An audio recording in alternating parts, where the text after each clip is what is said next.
C'est comme si on ne viendra plus dans des tels bâtiments. C'est une grande église à Mulhouse. Donc, vu tout ce qui se passe, l'épidémie, on a trouvé des gens qui étaient contractés. On a jugé bon qu'ils ne viennent pas ce dimanche à l'église. Donc, ça a commencé là-bas. Et les papes a pris les relèves. Donc, aujourd'hui, à Saint-Pierre, il n'y a pas de culte. Les papes aussi restent dans son bureau. Il prêche et puis on distribue les messages. Donc, commencer à grandir dans la spiritualité. De tels moments, exerce-toi. Un moment à l'autre, on ne viendra plus. Pendant que nos bien-aimés nous amènent, chante, participe. Qui sait si demain ou après-demain, on ne viendra plus et es-tu en mesure de prier seul, de prier en famille? Parce que nous le vivons. À Mulhouse, ils n'ont pas prié. Les papes ne s'est pas rassemblé. L'ennemi peut se mettre derrière l'église pour dire que nous sommes dans un endroit confiné, donc il risque des contaminations. Même à l'Assemblée nationale, le virus les a atteints. Donc, un conseil gratuit. Exerçons-nous. N'attendons pas seulement les dimanches. Quand même nous venons dimanche, sois pas spectateur. On a commencé toujours par un petit. Un petit apprend, ils ont visionné les chansons. Donc, les messages sont copiés, demandent à ces jeunes hommes, s'il n'y avait plus de culte, est-ce que nous tiendrons? Voilà la question. Le parent tiendra ou les enfants tiendront? Ce qui fait notre effort quand je te vois, quand tu me vois. Tu me communiques la vie, je te communique la vie. Mais si ce contact n'est plus, on risque beaucoup plongent dans l'apostasie. Apostasie, c'est l'abandon de la foi. Amen. Donc aujourd'hui, nous célébrons, nous avons deux parties du culte. La première partie, culte normal. Nous avons adoré, célébré, chanté, et puis je prêche. Et puis la deuxième partie, le monde accompli, c'est la journée internationale de la femme, les droits des femmes. Ils ont ajouté droits des femmes. Je ne sais pas s'ils ont vraiment des droits. Quand on a des droits, on a aussi des devoirs. Les droits marchent avec les devoirs. J'ai entendu la radio droit. Mais d'abord, moi je prêche aussi les devoirs. Amen. Donc, je prendrai une demi-heure, 20 à 30 minutes de parole, même avant, pour voir un peu dans la lignée, toujours dans la même pensée de la femme. Et puis, on laissera la deuxième partie à nos sœurs. Vous voyez, en plein mois, on a habillé les chaises, c'est qu'il y a un événement. Je vois toutes les mamans habillées en pagne, que Dieu vous bénisse. Je vous vois toutes belles aujourd'hui, que Dieu vous bénisse. Et nous sommes dans la joie, nous sommes dans la fête. Amen. Ok. Maman, on peut chanter avec Néla un cantique, un duo pour préparer le cœur. Néla vient chanter avec ma mari. On a tellement chanté, maintenant c'est un duo pour préparer notre cœur. Tu peux venir pianiste à la maison du Père, hein, c'est pas grave.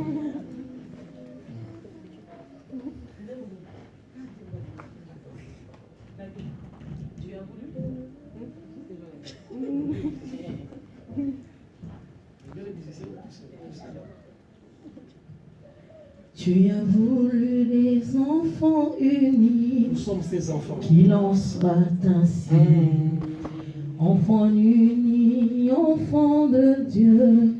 Qu'il en soit ainsi. Nous ne sommes pas capables. Donne-nous de nous aimer. Que nos vies soient acceptables selon tes desseins parfaits.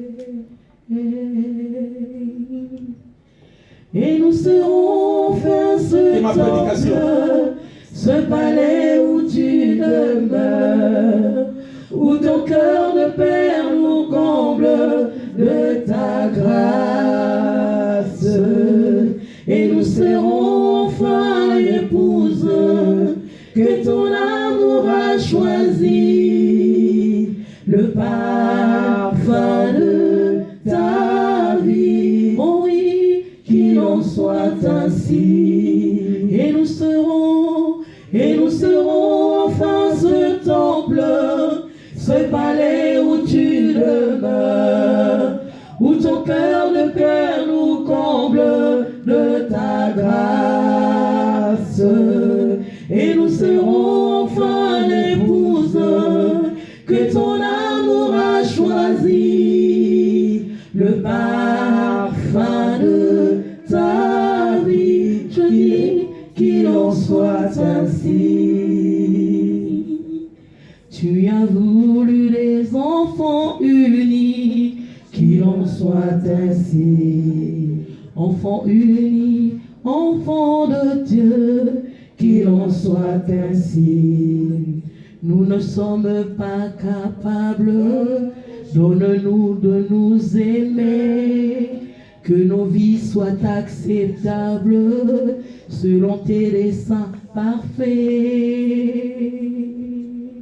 Et nous serons enfin ce temple, ce palais où tu demeures, où de cœur nous comble de ta grâce.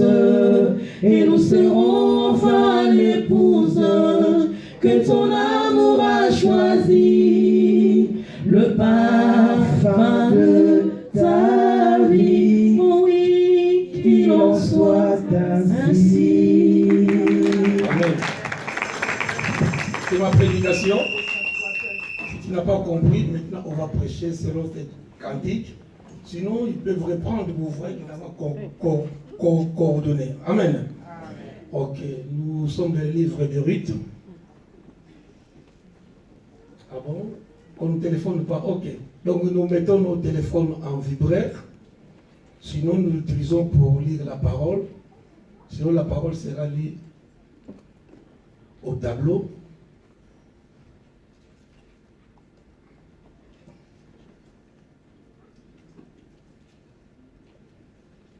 Ils auront le temps, nos sœurs, de dire qu'est-ce qu'on attend par femme, à savoir, Dieu en créant, il a déclaré, dans le livre de création, Dieu déclarait que la lumière soit, il a déclaré que les eaux se rassemblent, que la terre, mais seulement quand il est arrivé à l'homme, Dieu prit de l'argile. Et tu ne veux pas n'importe qui, bien-aimé, c'est le Dieu qui habite en toi, la Trinité, le Père, le Fils et le Saint-Esprit. En abrégé, le Christ de Dieu est en toi, est en moi. Et c'est comme si la création était incomplète. Dieu, après, à chaque création, qu'il est bon. Il a déclaré que sa création était bonne. Seulement, il fut incomplète à cause de la femme. L'homme remarquera qu'il était tout seul, il était inquiet, il était absourdi, il était un peu débarrassé. C'est alors Dieu plongea Adam dans un sommeil profond. De sa côte, il retira et il créa ce qu'on appelle femme. La femme qui est tuée. Voilà un peu un petit résumé. Et nous sommes dans le livre de Ruth.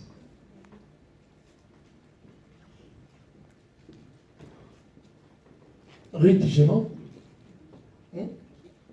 Chapitre 2, excusez-moi. Ruth 2. Naomi avait un parent de son mari. Naomi avait un parent de son mari.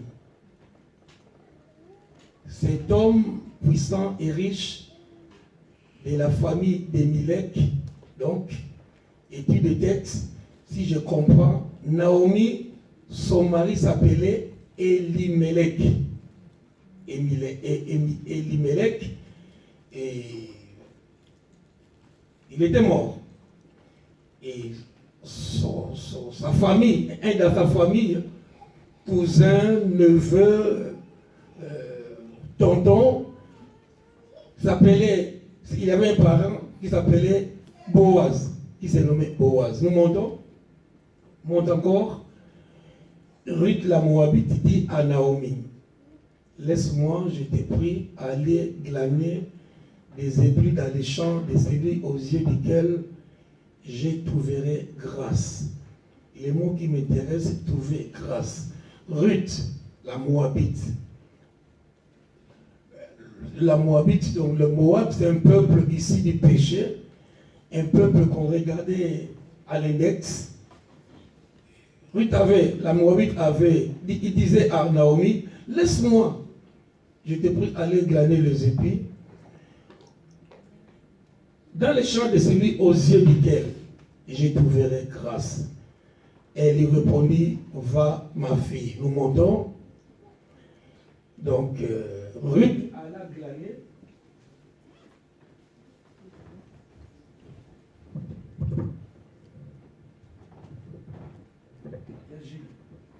On peut aller acheter des piles pour la deuxième partie. Tu prends Eric pour aller acheter des piles.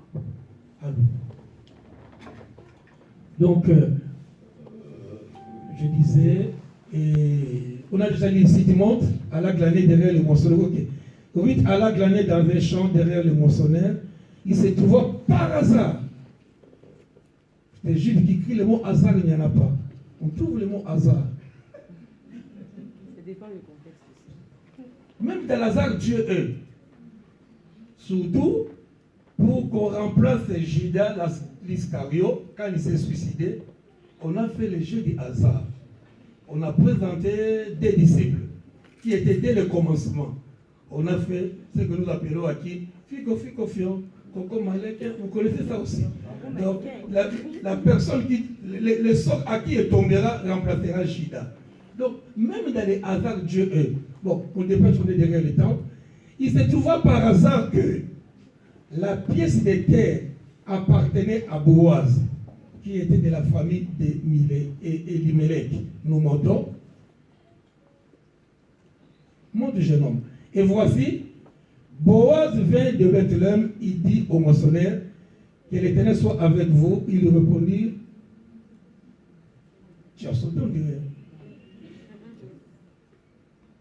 Que l'Éternel te bénisse. Vas-y, monte.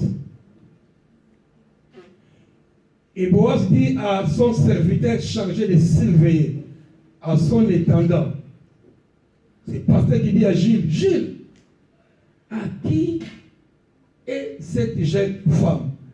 Le thème du message, c'est à qui est cette femme? À qui est cette jeune femme?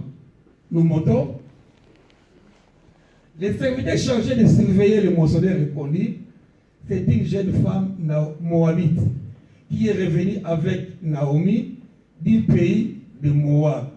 Donc il vient de notre pays, pays de Moab, et il retourne en Israël parce que Dieu a visité. Et en allant chercher du travail, de la manière où Ruth travaillait, ça interpellait ces riches hommes d'affaires du nom de Boaz qui se posaient la question, d'où est venue cette jeune femme?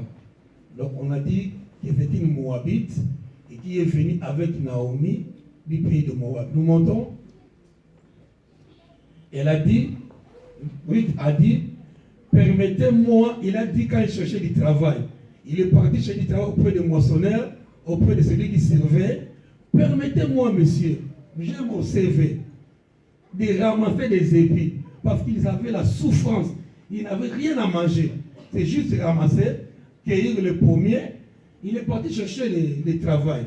Il a demandé, avec permission, politesse, permettez-moi de glaner et de ramasser les épis entre les chèvres, derrière le moissonneur. Et depuis ce matin qu'elle est venue, elle a été debout jusqu'à présent. Elle s'est reposée qu'un moment dans la maison. On monte, sinon on va finir. Boaz dit à Ruth, écoute ma fille, ne va pas glaner dans un autre champ. Ne t'éloigne pas d'ici et reste avec mes servantes. Quelqu'un peut dire Amen. Amen. Bon, c'est une longue histoire, on n'a pas le temps. C'est qu'un jour, il y avait la famine en Israël. Comme bons Africains que nous sommes là, On avait eu la famille dans nos pays, on a fui la famille, on est venu chercher bon vivre en Occident, l'Europe, l'Amérique. Malheureusement, Naomi était très belle de figure. Il avait un mari, on a dit, qui s'appelait Elimelech. Il avait 2 garçons. Ils ont quitté Israël, Bethléem, pour aller chercher à manger, bon vivre, dans un pays de païens, un pays qui ne connaissait pas Dieu. Malheureusement, quand ils arrivent là-bas, Naomi, la beauté, il perd son mari. Son mari est mort. Il a dit, c'est pas grave. Dieu m'a donné des enfants qui sont mariés. Au fil du temps, il perdait encore ses 2 enfants. Et il reste avec ses 2 belles filles. Et un moment, il a entendu que Dieu a visité Israël. Donc, c'est comme s'il attendait que, oh, la maladie sévit. L'Occident, il y a le coronavirus partout. Mais bizarrement, les scientifiques disent que cette maladie ne résiste pas à la chaleur. Donc la chaleur, le soleil d'Afrique tue cette maladie. Donc, assurément, si ça continue, on prendra bagage, nous rentrerons. Parce qu'ici, la mort joue.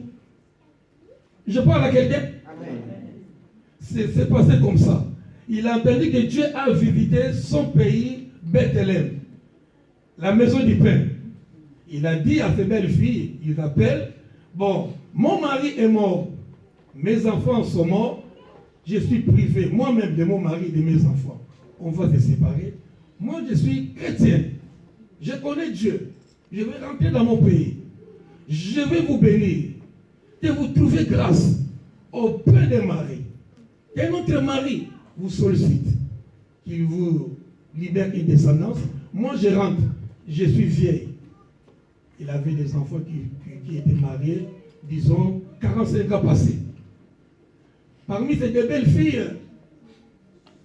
une accepte la bénédiction, l'autre refuse. Celui qui refusa, il dit non, maman, on ne va pas se séparer comme ça. Vous m'avez épousé, je suis devenue la femme de votre fils, donc c'est à vie. J'interpelle un peu le divorce par là, on jette un peu le divorce. Le divorce est interdit dans la maison de Dieu. Donc nous voyons que Ruth, il a rappelé à sa mère, à belle-mère, que quand on se marie, c'est à vie. On ne peut pas se divorcer, on ne peut pas se séparer. Elle s'attacha à cette femme. Cette femme pria. Je suis devenue vieille. Même si j'ai trouvé un mari que j'enfanterai, l'enfant aura 3 ans et toi tu en auras 25, 30, 40, donc tu ne peux pas. Je ne peux pas te prendre. Il a déclaré, non maman, vous m'avez épousé, vous m'avez donné la dot, j'interpelle encore. La dot est biblique. Amen. Je l'ai dit il y a 2 semaines. Donc j'interpelle encore. Cette femme s'élève. Elle dit, non, vous m'avez donné la dot. Donc je suis attaché. Donc j'appartiens à votre tribu maintenant. La femme a discuté, Naomi a discuté. La femme a dit, non, on ne peut plus se séparer. On ne peut plus se séparer. Alors, elle a décidé que ton pays soit mon pays, que ton peuple soit mon peuple, et surtout que ton Dieu soit mon Dieu. Amen. Donc, elle a pris la route, ils sont partis, ils sont retournés en Israël, à Bethléem. Ils arrivent là-bas, ils amènent une vie décalée. Pas de mari, pas d'enfant, il fallait chercher du travail. Mais comme Dieu sachant, j'allais demander à quelqu'un, nous sommes dans le mois de mars, quel est le verset du mois de mars dans les calendriers que nous avons reçus gratuitement à l'église? C'est quoi le verset? Ah, ok. C'est quoi? Ok. Ne prenez pas. Chut. C'est à la maison, pas ici. Hé, Docas. C'est à la maison, c'est écrit à la maison. On donne. Donc Dieu peut faire toutes choses en son temps. Balance-moi, je nomme Ecclésiaste 3:11. Dis avec moi, je l'ai prêché dans une veillée. Dieu fait toutes choses bonnes en son temps. Bon, on connaît, c'est pas grave. On connaît. C'est dans nos calendriers à la maison. Il passait des moments difficiles. J'allais dire à quelqu'un que cet homme riche, avant que Naomi retourne dans son pays natal, accompagnée de sa belle-sœur, elle a vu des servantes, elle a vu des femmes et des femmes. Mais je voudrais dire à quelqu'un, bon, c'est pas grave, même si vous êtes marié, on dit pour les jeunes à venir, mais cette femme, cette Ruth qui symbolise l'Église, et Boaz qui n'est que la préfiguration de Christ, c'est les cantiques que nous avons chantés tout à l'heure. Je disais, Ruth symbolise l'Église, nous étions païens, nous sortons des familles des sorciers, nous sortons des familles qui n'adoraient pas Dieu, mais Christ dans son amour, Jésus dans son amour, c'est comme Boaz, il est venu nous chercher. C'est comme si, j'allais dire à quelqu'un, dans le calendrier de Dieu, Dieu peut arrêter la saison. Dieu peut arrêter l'horloge juste pour toi. Je dis à quelqu'un, attache-toi à Dieu. C'est l'année des attachés à Dieu et tu joueras du bonheur. Donc, je disais, Boaz, riche qu'il était, rien ne l'empêchait de se marier bien avant. Il avait tout, c'était un homme riche. C'est comme si Dieu avait arrêté. Il était devenu aveugle. Parce que Dieu, dans sa préscience, il préparait une femme. Non seulement israélite, mais une païenne qui viendra un jour et que le cœur de Boaz sera touché. À qui est cette jeune femme? Cette jeune femme vient de qui? Cette jeune femme, elle avait des qualités qui a bousculé le cœur de Boaz. Un homme riche. Il a vu les femmes de toutes les couleurs travailler dans son champ. Mais c'est comme si je disais, Dieu l'a rendu aveugle. Elle ne voyait pas. Elle n'a ni pensé au mariage. Donc pour lui, la notion du mariage, ils ne sont pas pressés pour le mariage. Ne sois pas prêché. On ne joue pas avec le mariage. On ne joue pas. J'attends, j'ai un message pour le prochain mariage. Dieu m'a déjà donné un message pour le prochain mariage. Nous jouons beaucoup dans les mariages. Vous savez que dans notre unité peut sortir un président de la République. On se marie et de votre union peut sortir quelqu'un qui sauvera la France. Mais tellement nous blaguons avec le mariage, viens, on peut s'asseoir, ça peut passer, viens, ça passe, on vient, non, on ne joue pas. Il faut que le cœur de la dame touche le cœur de l'homme. Il faut que les regards de la femme soient attirés par l'homme et l'homme aussi de même. Je disais, donc, Ruth avait toutes les qualités. Nous sommes dans un pays de Dieu. Elle était veuve. Logiquement, c'était difficile pour qu'elle trouve un mari. Mais tout est possible à celui qui croit. Je rappelle à quelqu'un ce matin, tout est possible. Veuve qu'elle était, elle a déjà connu un mari. En Israël, ça ne passe pas. Mais quand Dieu approuve la voix de quelqu'un, j'aime ces versets. Quand Dieu approuve tes voix, cherche tout moyen bien aimé que Dieu approuve ce que tu fais. Ne cherche pas l'approbation des hommes. Les hommes peuvent t'élever et demain ils lâchent les mains et tu tombes. Mais quand Dieu t'approuve, tu es béni. Vous pouvez être avec Dieu que mille avec le monde. On peut acclamer le Seigneur. De qui est cette femme? Elle était veuve, elle était païenne. On n'a pas donné la description de sa beauté. Mais à Naomi, on a donné. Quand Naomi est rentrée dans son pays natal, elle était belle. On dirait, oh, c'était Naomi la belle. Et non, ne m'appelez plus Naomi la belle. Appelez-moi Mara.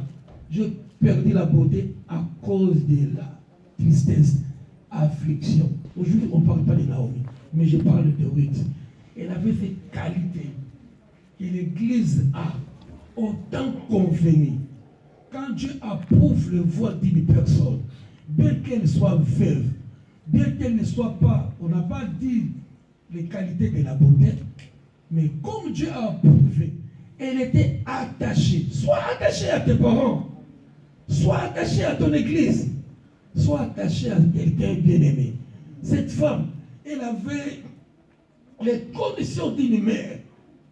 Et Dieu a déposé dans le cœur de Naomi, de Boaz, l'homme riche est devenu aveugle parce qu'il attendait la promesse.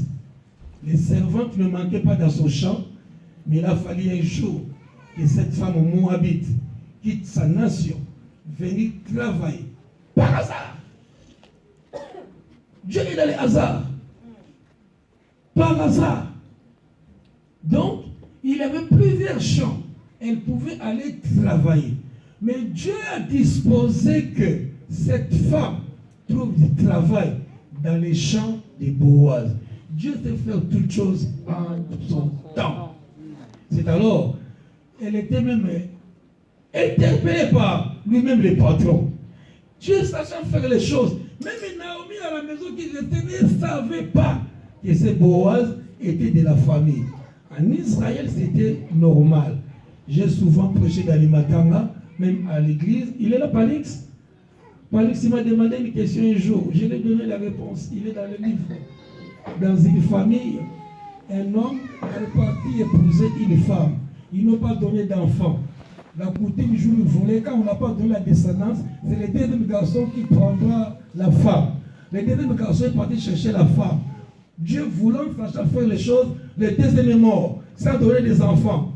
La Bible voulait, la logique voulait que c'était le troisième. Dans cette famille, ils étaient 7 garçons, 7 soldats. Ils ont connu la même femme sans donner d'enfants. On pose à Jésus-Christ la question.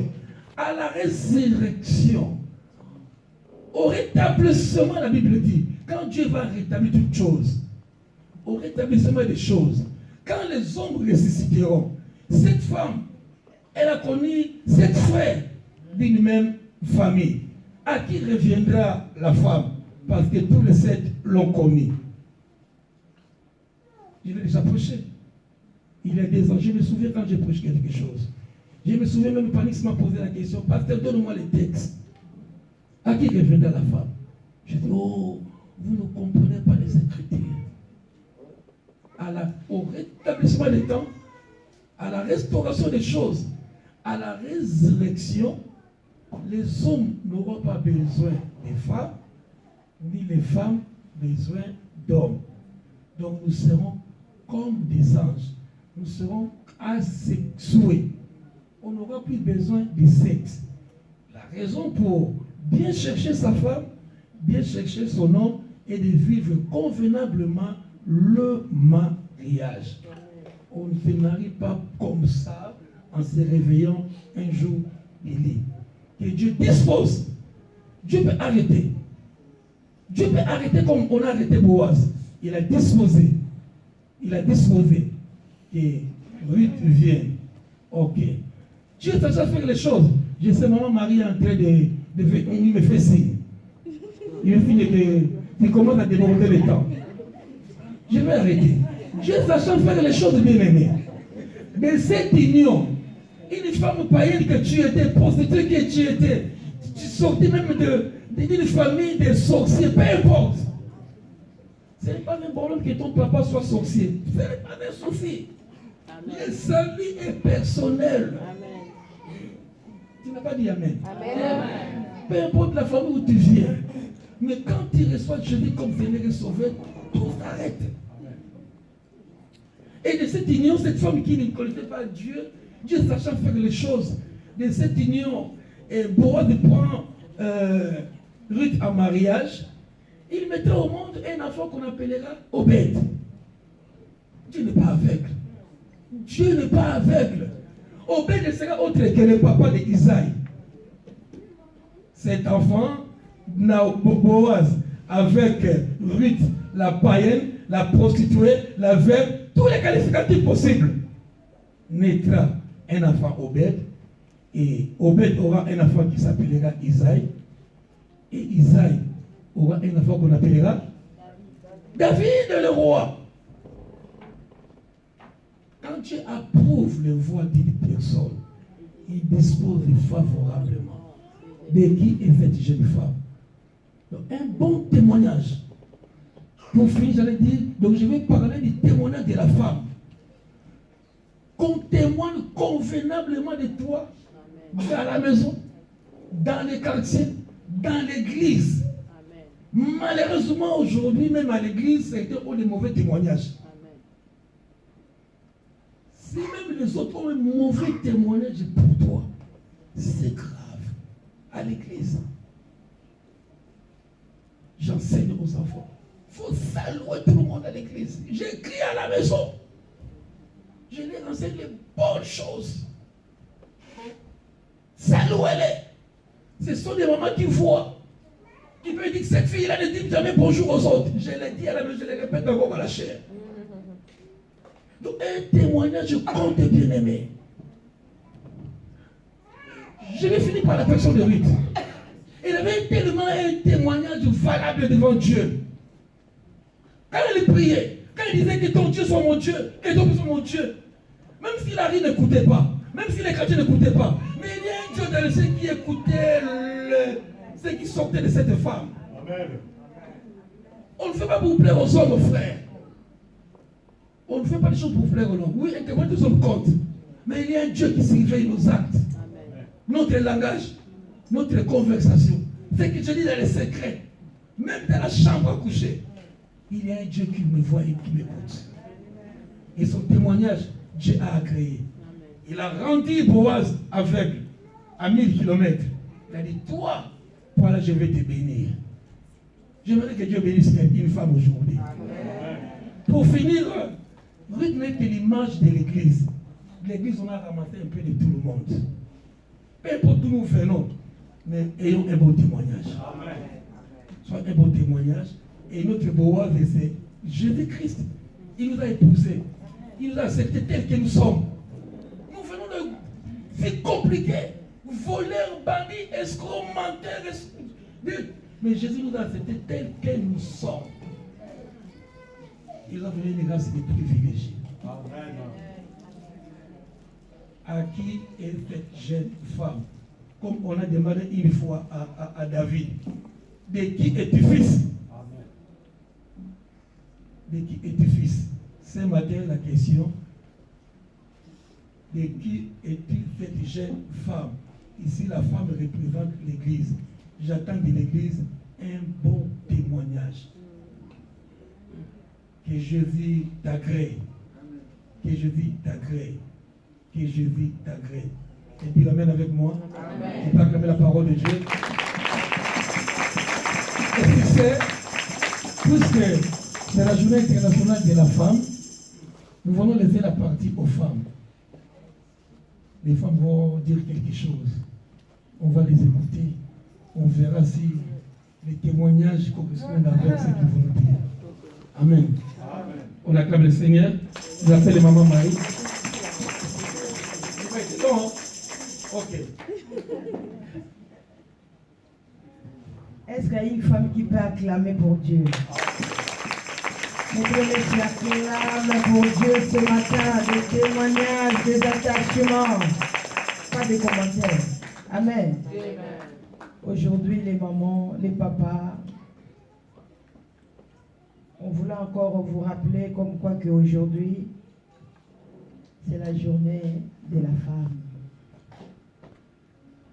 Aujourd'hui, les mamans vont intituler la place de la femme dans la société. Amen. Amen. Je vais appeler notre maman Constance sous vos acclamations. On acclame très fort.